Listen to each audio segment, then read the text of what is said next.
Hey guys, welcome back to another episode of the Blondest Podcast. I'm your host, Savanna Boda. And I'm your co-host, Tyler Jacoby. And if you're watching the YouTube video, I did my makeup in the car and I forgot my mascara, so I look kind of scary. They can't tell. They definitely cannot tell. It's okay. I just Instacarted mascara from Sephora, and it only will take 20 minutes. I put priority on there for you. Oh, slay. Yeah, you're welcome. I love that. Thank you. So today, I'm super excited. You guys know that I'm a little woo-woo. I'm also very logical, but I'm also pretty woo-woo. 70-30.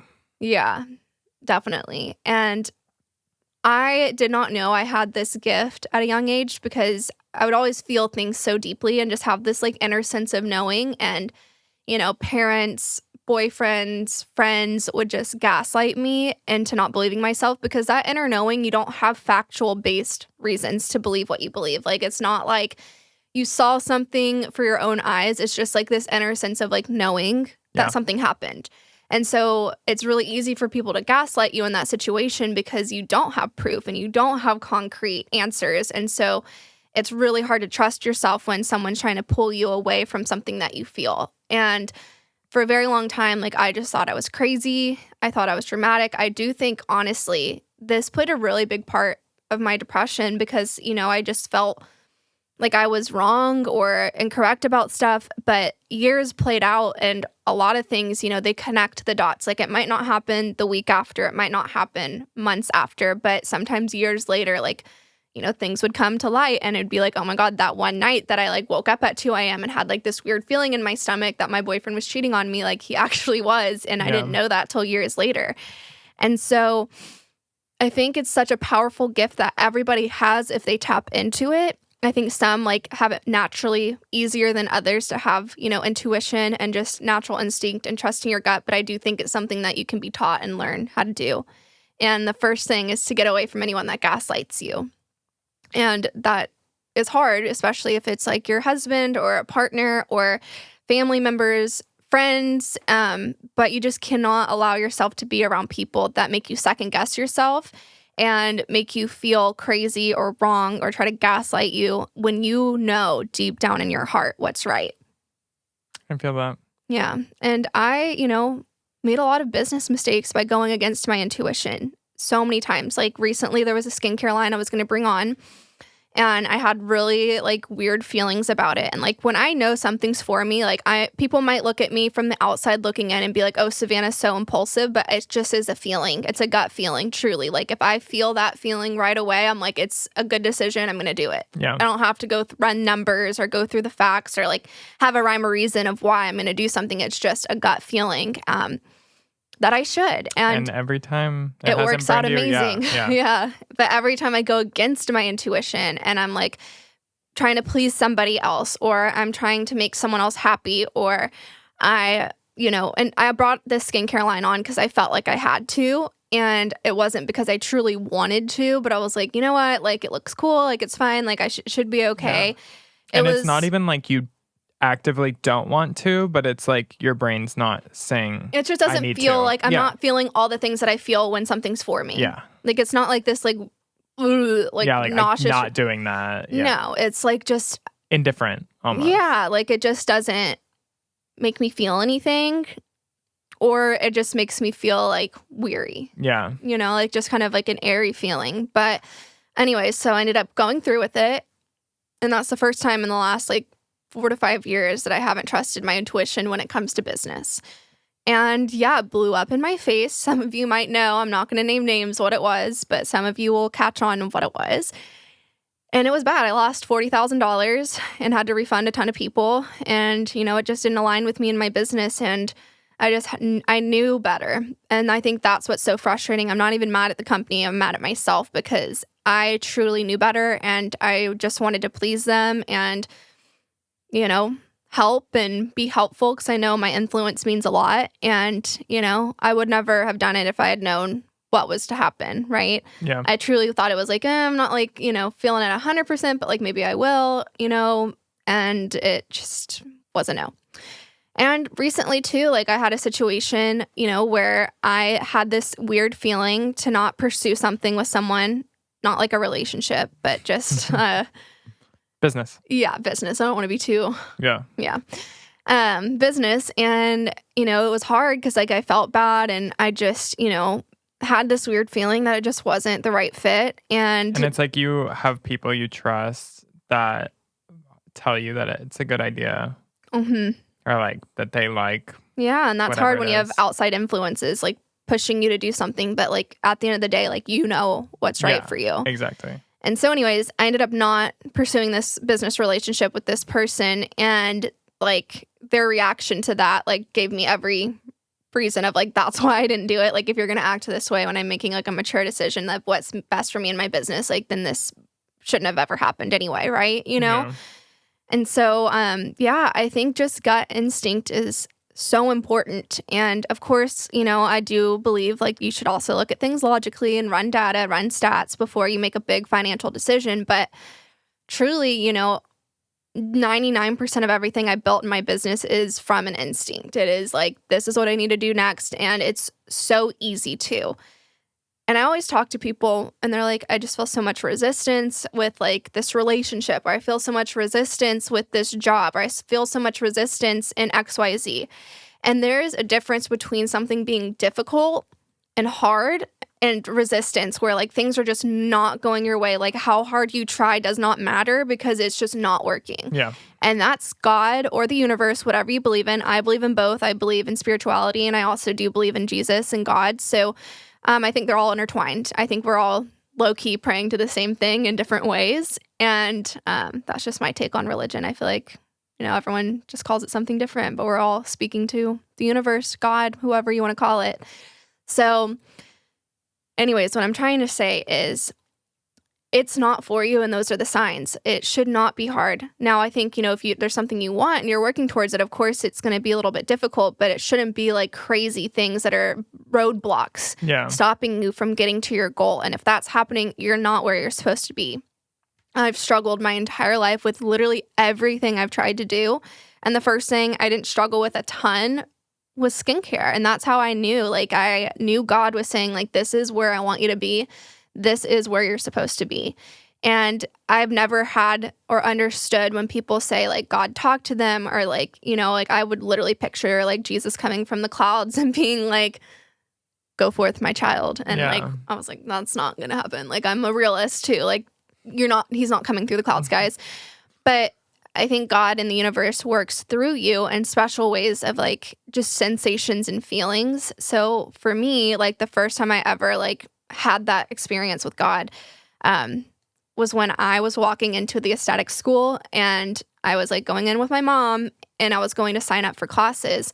And like all of a sudden I had like full body chills from like the tip of my scalp all the way to like my toes. And then this like immense pressure on my shoulders. And it was just like the most like comforting feeling. And I just immediately started crying because it was just such a powerful thing. And I know that sounds crazy, and you don't have to believe me because it's not for you to believe. It's the truth.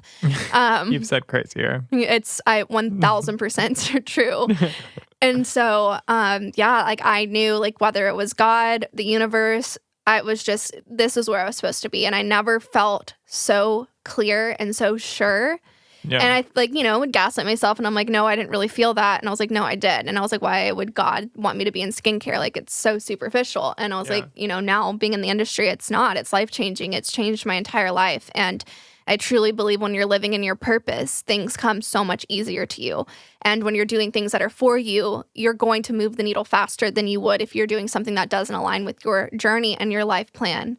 I 1000% believe that we all have a plan for life before we're born, and, this journey that we need to fulfill.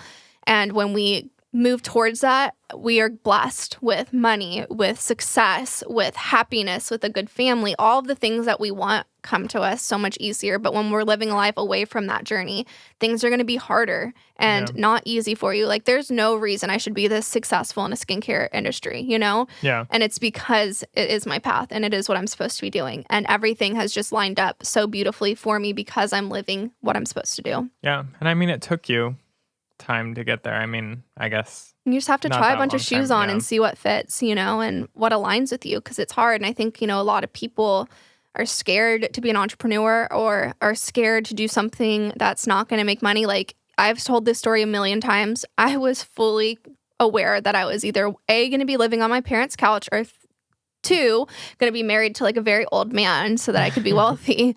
Like I did not get into this industry to make money. I did it because I loved it and I wanted to. And it was just something that for the first time I was like interested in. And you know this about me, Tyler, but like I am very smart and can learn very easily if I actually care about what I'm learning about. Like if I don't care, I'm not going to be good. I don't care. You won't even give it a second thought. No, I'm like, I'm not doing that. Like, I don't even care to learn that. I don't want to learn that. So I'm very stubborn when it comes to like what I want to focus on. Yeah.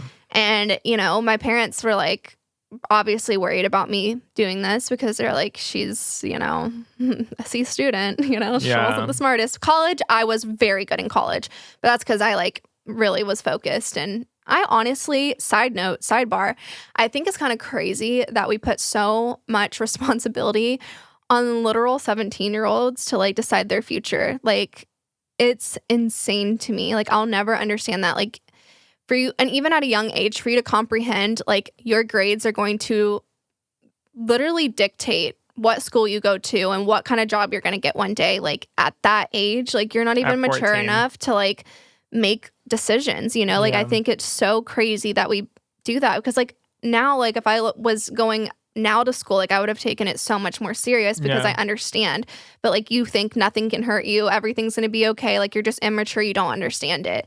And I think a lot of people, like I've seen so many people I went to high school with like on Facebook lately being like going back to college, trying this like round 2 because we're not emotionally mature enough or mentally mature enough to make those decisions for our future when like all we want to do is have sex, party, and like have fun, Like, and I mean, I think a lot of it, like the shitty part about that in addition to it is that it's your parents. Like your parents, that's what you have to rely on to have that sense of like, if they don't instill those values into you and like mine did, and I just didn't give a fuck. Yeah, I guess. They did, like 1,000%, because my brother took school so seriously, and I did not at all. And I think it's also personality types. I think your parents, kids are going to do what they want to do. I don't always think it's the parents' fault why they're not successful. I think there's some parents that are deadbeat parents, and their kids like make really fucking good grades because they want to, and then others are privileged and have parents that get them private tutors, and like they just don't care, So I think it is, a parent's responsibility to help, but I also think at the end of the day, like your personality and you as a kid is like what you're going to do. You're stubborn. You're going to do what you want to do, and you're not going to do what you don't want to do. I can see that. Yeah. I feel like for me personally, I just view it that way because my parents were really hard on me and I did really well in school and like I took everything really seriously, but they were so much more lenient with my brother and he did it horribly. So I'm like, like I feel like, and I don't know. I see what you're saying for sure because I also think a lot of it's who you surround yourself with at that age and stuff like that. Like when I was in middle school, you're hanging out with all Asians, so of course they were all smart.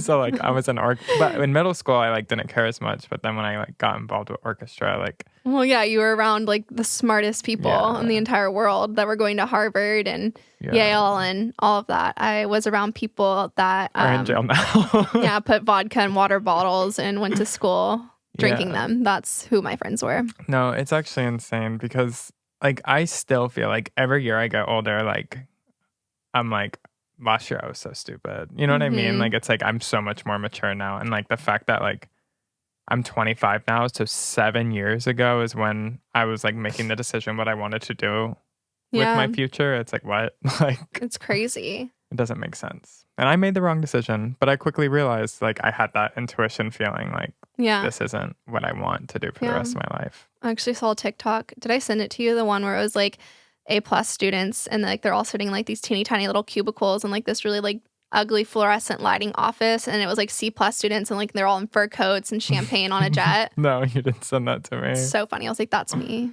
Yeah. No, I don't have a jet or a fur coat because we don't kill animals. Faux fur till I die. Faux fur.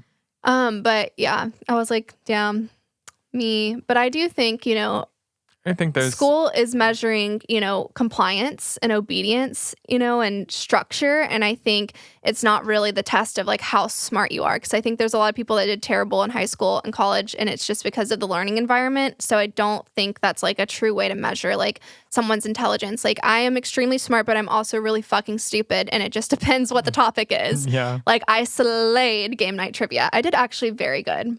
I did too until the end. Yeah, until we had the I last was question. eating. You were like, Tyler, slow down. Because like The girls, first you were round- literally, they were going to, no, they like gave up. They're like, we're not going to win because Tyler and I were just going off. like he would. But we did not try to be on the same team. Okay, hear me out. It probably looks like that from social media. Yeah, that, because like, it was me, Maria, and Savannah. So like, and like all day we sit in the back and like a row and we call us the board because like we are the board. Like they're like the two people that are making like the big decisions of the business. And then like the other team is like the ones that are like maintaining and moving the needle and like Support day to day, staff, like yeah. support staff. And we're like kind of like the people making the decisions and getting shit done on the back end. And Yeah. they're like the sweet angel princesses that are like making sure everything looks great in the front while we like scramble in the back. yeah. Anyways, and so we all pulled numbers out of a hat, and it was just so ridiculous. I was trying, that's why I did it, because I wanted to break it up so that we could all, you know, have like the front and the Because, back like, kind of be intermingled. Yeah, because like I've been there for a month and a half, almost 2 months now, and like I am on calls or I'm in meetings or I'm sending Yeah. emails all day in the back. So like I don't have very much time to interact with like Sierra and Alyssa, who are at the front desk all day, you know, greeting clients, checking them Same. out. Yeah. So Yeah. it was like we were trying to pull out of a hat, that way it'd be random for who the teams are, and then it's Literally all three of us. yeah, Like, it's like the front staff and then the back staff. That's This is just, like, ridiculous. I know. we should have redrawn on it, honestly. Yeah, but I didn't want it to be like weird and be, Yeah. you know what I mean? And I don't want to like hurt anyone's feelings. That's true. And be like, no, like, because what if they wanted to be in a group together because they're with each other every day, and so they're like they're close. You know? That makes sense. I don't know, but anyway, I definitely think like, you know, you push yourself when you want to be pushed, Yeah. and if you really want something, you're gonna make it happen. And you did. I mean, and like going back to you talking about how things just line up, like every person in your life, besides me, when you were trying to get a new space was like, no, like that's the worst decision of your life. Like you're not going to be able to afford it. You're not going to make any money. You're going to be upside bankrupt. down Yeah. in like a couple months. Like it's going to put you out of business. And like the second Savannah moved into this space, shit hit the fucking fan. In a good way. Yeah. Oh, yeah. Well, in a good way and a chaotic way, which is good. I mean, obviously, your business blowing up is going to be chaotic. Mhm. Like it is what it like. There's no way you could have been prepared for how much it skyrocketed when you moved into the space. You have vocal fry today. You're like, yeah. Today. It's probably, I don't know. It's sexy. I'm Um, into it for you. so I think that like you listen to your gut in every situation in the past 4 years, besides one, you have as well, and everything has worked out. And If you there's know, resistance, it's not for you. and there 1000%. and there are a couple things in the past couple months since I've started working that we have, you know, been interested in, and a lot of people in the industry think that like they love it, they promote it, they say it's good.